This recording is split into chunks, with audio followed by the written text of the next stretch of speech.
पहले तो सभी पत्रकार बंधुओं को हम दोनों की तरफ से नमस्कार, धन्यवाद कि आप शॉर्ट नोटिस पे यहाँ पे उपस्थित हुए। मैं श्री प्रेम शुक्ला जी का भी आभार व्यक्त करता हूँ।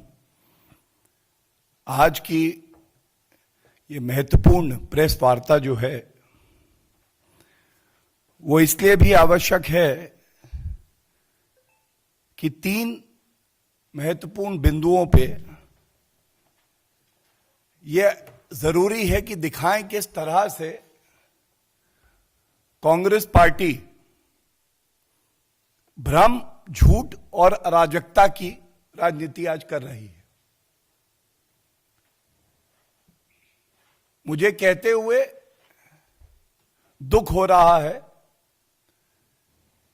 कि कांग्रेस पार्टी के बड़े नेता श्री राहुल गांधी जी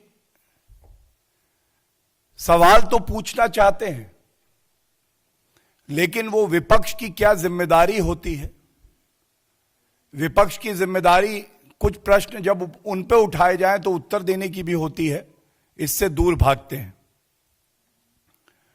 और इस झूठ, भ्रम और अराजकता की राजनीति को जो वो करते हैं पूरे देश की जनता के समक्ष रखने की जिम्मेदारी भी हमारी है। सबसे पहले ये जो भ्रम जाल फैलाया जाता है, भारत ने वाकई आत्मनिर्भर होके 2 स्वदेशी वैक्सीन यहां पे बनाए, जिसके लिए हर भारतीय को, वैज्ञानिकों पे, जितने हमारे हेल्थ वर्कर्स हैं, चाहे डॉक्टर हो, पैरामेडिक स्टाफ हो, नर्सेज हो, इन पे गर्व है। लेकिन स्वदेशी वैक्सीन पे ही शुरू से ही ऐसे सवाल उठाना जो कि भारतीय जनता के मन में संदेह उत्पन्न करे। आज ये सवाल पूछा जाना चाहिए कि जब रिपोर्ट आई है कोवैक्सीन की एफिकेसी 81% है और हमें गर्व होना चाहिए एक देश होने के नाते, एकजुट होने के नाते, कि ये जो स्वदेशी वैक्सीन है पहला तो इतनी हाई एफिकेसी देती है जो कि विश्व में डेवलप्ड कंट्रीज हैं उनकी वैक्सीन भी नहीं देती। और यह भी बात हमारे लिए गर्व की है कि पूरे विश्व में करीब करीब 65% वैक्सीन जो निर्माण होता है वो भारत में होता है। वैक्सीन बनाने में, आविष्कार करने में, रिसर्च करने में 10 साल का समय लग जाता है। क्या ये गर्व की बात नहीं है कि श्री नरेंद्र मोदी जी के नेतृत्व में इस देश की जो एजेंसीज हैं, ICMR, हेल्थ मंत्रालय, जो वैज्ञानिक हैं, उन्होंने 1 साल के कम समय में 2 वैक्सीन देश को दी। और ये कोई नहीं भूलेगा किस तरह से कांग्रेस के वरिष्ठ नेता, चाहे शशि थरूर हो, चाहे जयराम रमेश हो, और राहुल गांधी तो हमेशा नकारात्मक राजनीति में अग्रणी भूमिका निभाते ही हैं, उन्होंने इस वैक्सीन, कोवैक्सीन पे सवाल उठाए थे। ट्रायल 3 स्टेज अभी पूरी नहीं हुई है। उन्होंने ये नहीं देखा कि विश्व में क्या प्रोटोकॉल चल रहा है, वर्ल्ड हेल्थ ऑर्गेनाइजेशन क्या प्रोटोकॉल फॉलो करने के लिए कह रहा है। यहां तक कह दिया गया कि बीजेपी का टीका, ऐसी भी पॉलिटिकल पार्टीज इस देश में है, दुर्भाग्य की बात है कि जो राष्ट्र का टीका आविष्कार किया गया उसको बीजेपी का टीका बता दिया गया। लेकिन आज गर्व की बात है कि 10 लाख से ज्यादा डोजेस दिया गया। लेकिन आज गर्व की बात है कि 10 लाख से ज्यादा डोजेस जो है कोवैक्सीन की दी जा चुकी हैं। और यह भी गर्व की बात है कि वीवीआईपी कल्चर को तोड़ते हुए बड़ी जिम्मेदारी से जो एनडीए और बीजेपी की सरकार है उसने दिखाया कि नहीं, हर नागरिक की जान हमारे लिए हमारी प्राथमिकता है, उसे बचाना होगा। आप सोचिए, अगर यही कांग्रेस की सरकार होती तो सबसे पहला टीका लगता तो वो गांधी परिवार को लगता और वो उनका जन्मसिद्ध अधिकार माना जाता। फिर कांग्रेस के वर्कर आते सिफारिशी लेटर लेके, उनको लगता। लेकिन हमारे लिए गर्व की बात है कि जो टीके लगे पहली ड्राइव में, वो सबसे पहले कोविड वॉरियर्स को लगे। उनका प्रोटेक्शन होना चाहिए। उन्होंने अपनी जान पे खेल के इस देश का सर ऊंचा किया और उसके बाद हमारे देश के आदरणीय प्रधानमंत्री जी ने यह टीका लगवाया और वीवीआईपी कल्चर का अंत है, इसका संदेश भी दिया। इसका भी संदेश दिया कि यह वैक्सीन सही मायने में दिखाती है कि भारत आत्मनिर्भर हो चुका है। स्वदेशी वैक्सीन था। और तीसरा, जो लोग कहते थे कि प्रधानमंत्री जी टीका क्यों नहीं लगवाते हैं और भ्रमजाल इसकी गुणवत्ता पे फैलाते थे, उस भ्रमजाल को खत्म कर दिया।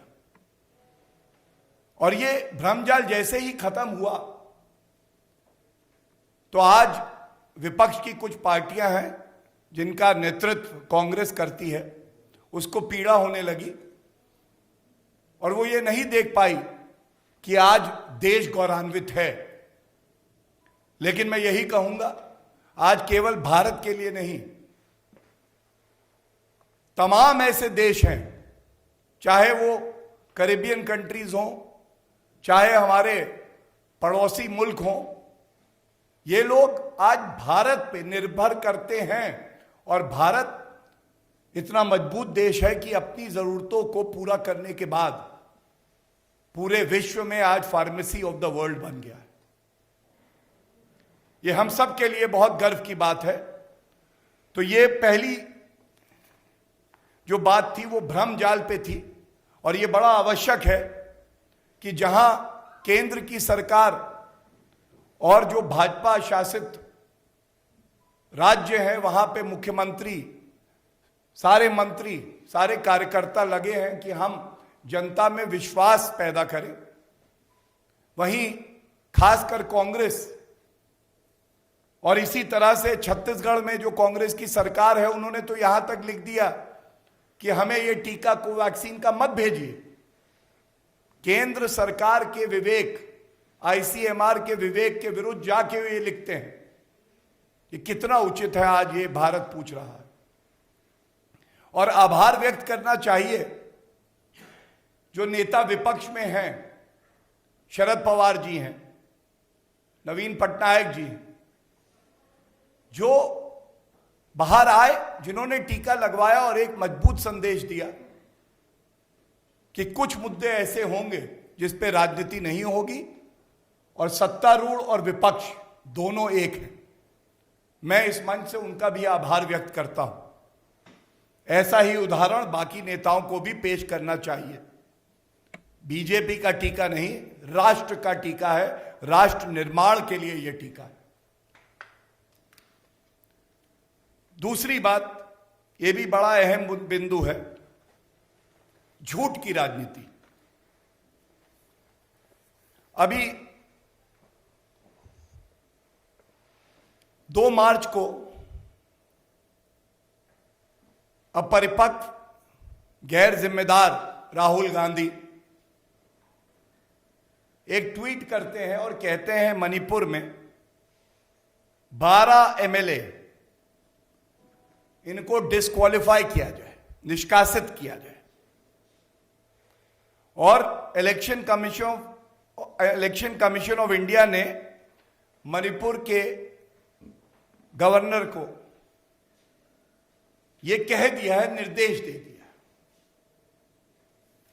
तो मैं इतना ही कहूंगा संवैधानिक संस्थाओं को तार तार करना, मर्यादा ना रखना, उन पे सवाल करना, विश्वास ना करना, यह चरित्र कांग्रेस पार्टी का हमेशा से रहा है। और जब संवैधानिक संस्थाओं की बात आए तो यह अति आवश्यक है कि संवैधानिक संस्थाओं के वक्तव्य को पूरा आदर मिलना चाहिए।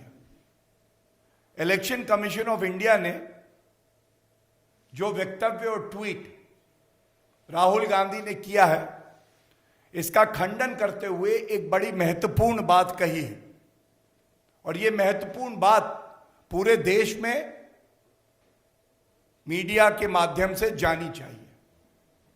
उन्होंने बिल्कुल स्पष्ट कहा है, the election commission of India never discusses a privileged communication. Election commission of India की प्रवक्ता ने कहा, एक संवैधानिक संस्था इलेक्शन कमीशन ऑफ इंडिया, जिसको कमजोर करने का बीड़ा कांग्रेस पार्टी ने उठाया हुआ है, और दूसरी संवैधानिक संस्था महामहिम राज्यपाल का ऑफिस, इनके बीच में जो भी बातचीत हो, पत्रों का आदान प्रदान जो भी दिया जाए, उसको पब्लिक डोमेन में बिना ये जाने कि सत्य क्या है, ये कितना उचित है। और इसी तरह कुछ दिन पहले जब इलेक्शन कमीशन ऑफ इंडिया ने चुनाव घोषित किए 4 राज्य और 1 यूनियन टेरिटरी के, तो भी कई विपक्षी दल हैं जो बौखला के बोले, ऐसा क्यों किया? इलेक्शन कमीशन ऑफ इंडिया कोई और चलाता है। मैं वो पूरा बयान भी नहीं बोलना चाहता, क्योंकि वो मर्यादित नहीं होगा। हमारे देश का इलेक्शन कमीशन ऑफ इंडिया एक संवैधानिक संस्था है जो निष्पक्ष है, सर्वोच्च न्यायालय ने भी यही कहा है। और जो इलेक्शन कंडक्ट कराने की बात आती है, उसकी सुपरिटेंडेंस की बात आती है, तो इस तरह की हल्की टिप्पणियां हमारे लोकतंत्र को कमजोर करती हैं। पश्चिम बंगाल के चुनाव में 8 दौर के मतदान होंगे, ये तय करने का क्षेत्र अधिकार केवल इलेक्शन कमीशन ऑफ इंडिया को। इलेक्शन जीत जाओ तो ईवीएम के बल्ले बल्ले, अगर हार जाओ तो ईवीएम खराब। ये दोहरा चरित्र, ये झूठ की राजनीति आखिर कब तक करो? जो तीसरा मुद्दा है, यह भी बहुत अहम है, और इसको कहेंगे अराजकता की राजनीति। अराजकता की राजनीति मैं इसलिए कहता हूं कि इनकम टैक्स डिपार्टमेंट हमारे देश का अपना कार्य कर रहा है, और हम सबको पता है कि कुछ ऐसे व्यक्ति हैं जिनसे पूछताछ की गई और जिनके कार्यालयों पे, घरों पे रेड भी हो रही है। कानून अपना काम ना करे, यह कांग्रेस पार्टी का चरित्र है। वो चाहती हैं कानून मोड़ दिया जाए, तोड़ दिया जाए, लचीला रहे, जिसको वो चाहें उसको बचा लें। और कोई अपराधी भी है, अगर वो गुणगान करता है परिवार का, तो कानून कोई कार्रवाई ना करे। तो ये बिल्कुल स्पष्ट हो जाना चाहिए कि अब श्री नरेंद्र मोदी जी के नेतृत्व की एक सरकार है जो सारी जांच एजेंसियों को खुला हाथ देती है। यहां कोई सेलिब्रिटी, वीवीआईपी, बॉलीवुड स्टार नहीं होता है, एक नागरिक होता है। और एक नागरिक कानून का पालन करेगा, ये उससे उम्मीद की जाती है, ये उसका मूल कर्तव्य है। और अगर कोई नागरिक कानूनों को तोड़ेगा, टैक्स इवेजन करेगा, देश के खिलाफ साजिश करेगा, तो बिल्कुल चाहे इनकम टैक्स डिपार्टमेंट हो, ईडी हो, सीबीआई हो या एनआईए हो, वो प्रतिबद्ध है और उनका कर्तव्य है कि वो अपना काम करे, नियम अनुसार करे, कानून के अनुसार करे। मुझे बहुत पीड़ा से लेकिन जिम्मेदारी से कहना पड़ रहा है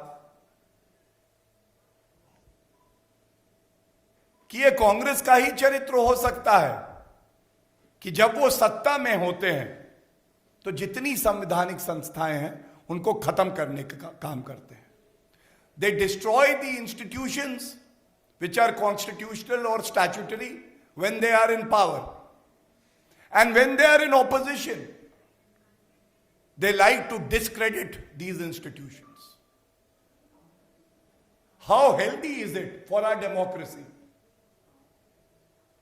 And you discredit these institutions without an iota of evidence. हम लोग कभी भूल सकते हैं कि सीबीआई को सत्तारूढ़ और विपक्ष क्या कहता है, मैं उस पर नहीं जाऊंगा। सर्वोच्च न्यायालय उसने कहा था कि कांग्रेस पार्टी और यूपीए में पिंजरे का तोता बना दिया इन्होंने कोलगेट स्कैम में। और आज जब निष्पक्ष होके पूरी निर्भीकता से वो पिंजरे का तोता एक बाज बन गया है, भ्रष्टाचारियों को काट रहा है, तो इनको दर्द हो रहा है।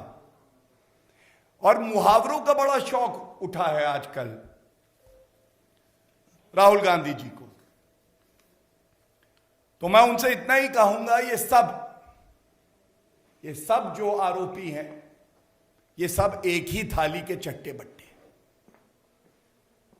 राहुल गांधी खुद भ्रष्टाचार के मामले में बेल में बाहर है। सोनिया गांधी जी अध्यक्षा है, वो खुद बेल पे बाहर है भ्रष्टाचार के मामले पे। और जैसा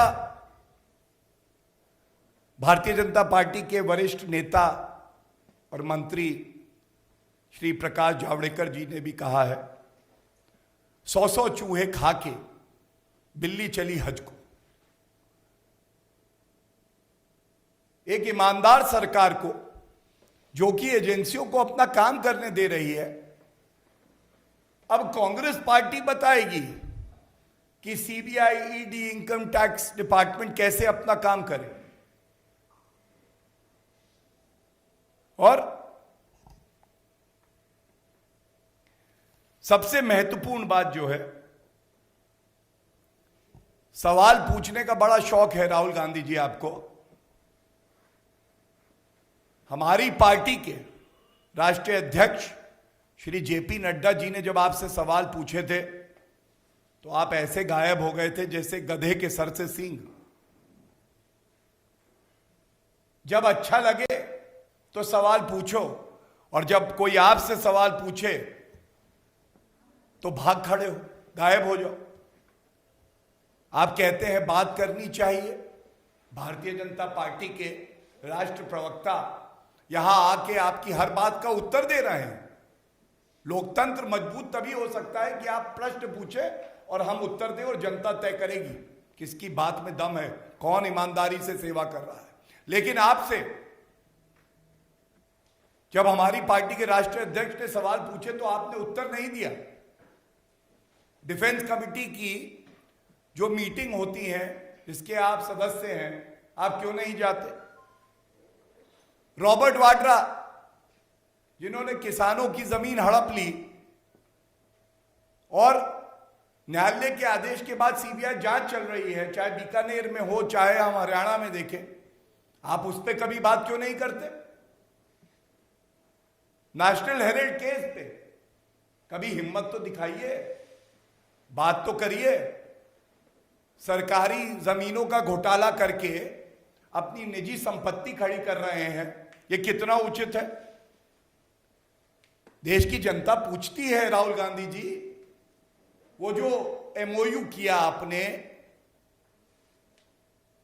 एक विदेशी ताकत से, उसको सार्वजनिक करेंगे कि नहीं, वो निरस्त हुआ कि नहीं। और लोग तो कहते हैं आपने रिश्वत भी ली पार्टी चलाने के लिए, क्यों किया ऐसा। और एक सवाल हम नहीं पूछते भाई, लोकतंत्र लोकतंत्र बातचीत होना बड़ा अच्छा है, संवाद बिल्कुल है। ये G23 आप ही के वरिष्ठ नेता आनंद शर्मा जी, गुलाम नबी आजाद जी, कपिल सिब्बल जी एक प्रश्न पूछ रहे हैं। ये ISF जो इंडियन सेक्युलर फ्रंट है, जिसके मौलाना कहते हैं या अल्लाह मेरी दुआ कबूल करो, 50 करोड़ हिंदुओं को मार दो, ऐसा वायरस है। उसके साथ जब कांग्रेस पार्टी समझौते की बात करती है तो ये पंथ निरपेक्षता ही है ना, ये जरूर हमें बताइएगा। क्या पंथ निरपेक्षता का मतलब अब यह है कि आप एक धर्म विशेष के साथ जुड़े और दूसरे धर्म विशेष के जो नागरिक हैं उनको आप द्वितीय श्रेणी का नागरिक बना दें? यह सवाल हर नागरिक पूछ रहा है और हमारे प्रश्नों का उत्तर आपके पास नहीं होगा, लेकिन यह यकीन है कि अगर आप वाकई लोकतंत्र में विश्वास रखते हैं तो जो आपकी पार्टी के वरिष्ठ नेता कह रहे हैं उस पर आप उत्तर जरूर देंगे। और अंत इस बात से करना चाहता हूं, हर चीज में विरोध विरोध विरोध।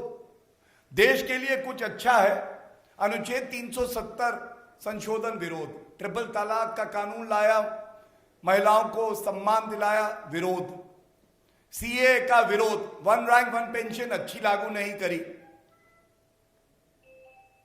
कभी सोचिएगा, चिंतन करिएगा, कांग्रेस पार्टी को भी चिंतन करना चाहिए और यह चुनौती भी है आपको।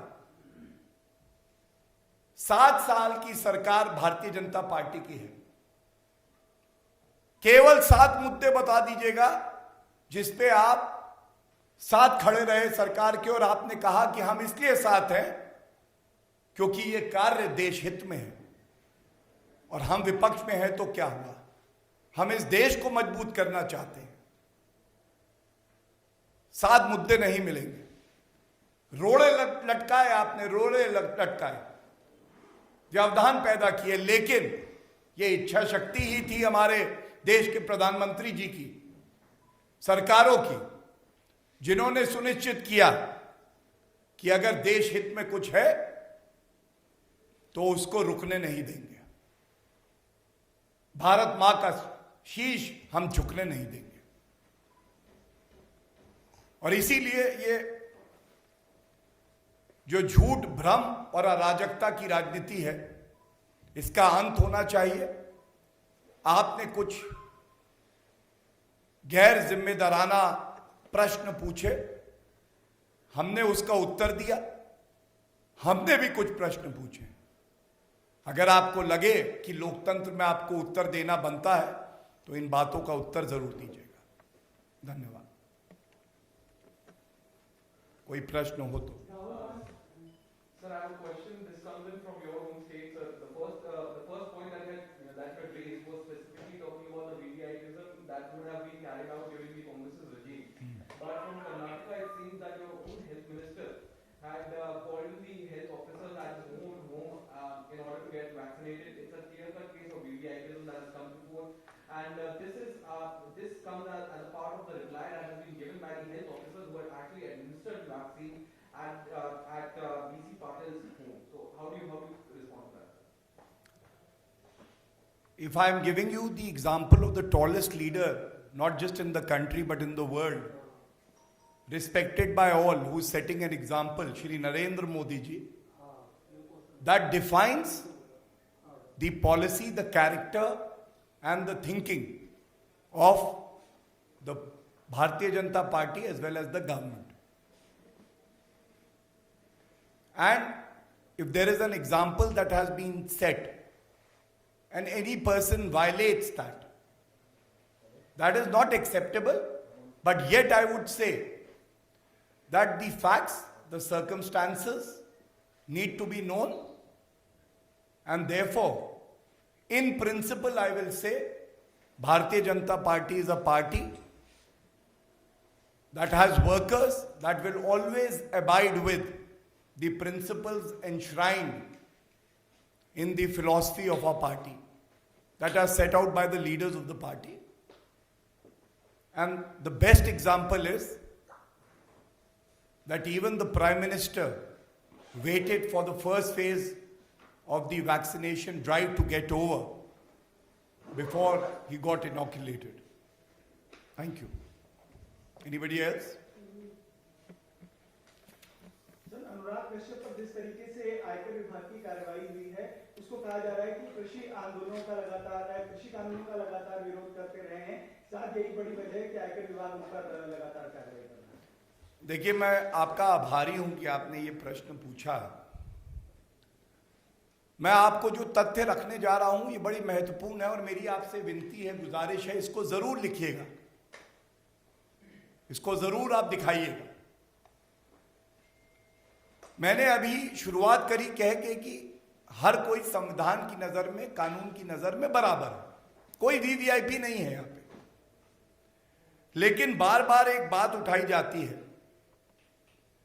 कि इनको पॉलिटिकल वेंडेटा की वजह से, राजनीतिक विद्वेष की वजह से टारगेट किया जा रहा है।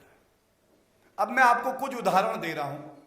सबसे पहले तो कोई भी नागरिक हो, XYZ, मैं नाम भी उनका नहीं इसलिए ले रहा हूं क्योंकि कोई भी वीआईपी नहीं होता है कि अगर आप टैक्स इवेजन करें, जांच चले तो आप कहें कि जांच ना हो। दूसरी बात, जिन व्यक्तियों के आप नाम ले रहे हैं उनमें से एक के पुराने ट्वीट निकालिएगा। आलोचना चल रही है सालों से, आलोचना का अधिकार है, तो तब क्यों नहीं उन पे जांच हुई? और अब अगर जांच हो रही है तो आप बिना तथ्यों के कह दें कि राजनीतिक आलोचना की वजह से जांच चल रही है। तो मैं आपको अब उदाहरण दे रहा हूं और ये जरूर लिखिएगा। वरावरा राव, ये अगस्त 2018 में गिरफ्तार हुए, बहुत हंगामा हुआ, इनकी गिरफ्तारी गलत है, पॉलिटिकल वेंडेटा है। आपको मालूम है 30 महीने जेल में रहे, अब इनको बेल मिली है। और बेल इसलिए नहीं मिली कि जो जांच एजेंसियां हैं जिन्होंने गिरफ्तार किया है उन्होंने गिरफ्तार गलत किया है या साक्ष्य नहीं प्रस्तुत किए, इसलिए मिली है क्योंकि ये गुहार लगाई गई कि वृद्ध व्यक्ति हैं, इनकी सेहत ठीक नहीं है, इनको ट्रीटमेंट की आवश्यकता है और इसलिए बेल दे दी जाए। तो पहला उदाहरण। दूसरा, शर्जील इमाम देश को टुकड़े टुकड़े करना चाहते हैं, असम को अलग करेंगे, नॉर्थ ईस्ट को अलग करेंगे। इनकी गिरफ्तारी भी हुई जनवरी 2020 में। 14 महीने बेल क्यों नहीं मिली ये कोई नहीं बता पा रहा। भाई, भजन लाल का केस है संवैधानिक पीठ का, सर्वोच्च न्यायालय का, 7 ग्राउंड्स देता है वो कब जो है एफआईआर और चार्जशीट क्वॉश हो सकती है। उसमें एक पॉलिटिकल वेंडेटा भी ग्राउंड है। अगर टीवी स्टूडियो पे आके अगर पॉलिटिकल पार्टी के हेडक्वार्टर से चिल्लाते हो कि ये पॉलिटिकल वेंडेटा है, एक उदाहरण तो दो जहां पे चार्जशीट और एफआईआर क्वॉश हो गई हो।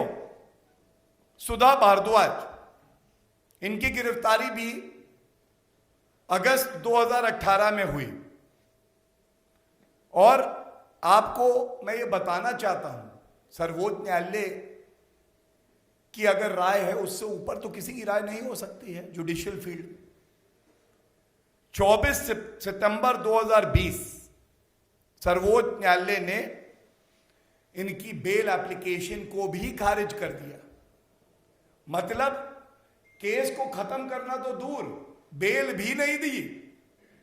और इनके केस में भी कहा जा रहा था कि ये पॉलिटिकल वेंडेटा का मामला है। नमस्कार, मैं हूं मानक गुप्ता। अगर आपको हमारा ये वीडियो पसंद आया हो तो इसे लाइक और शेयर जरूर करें।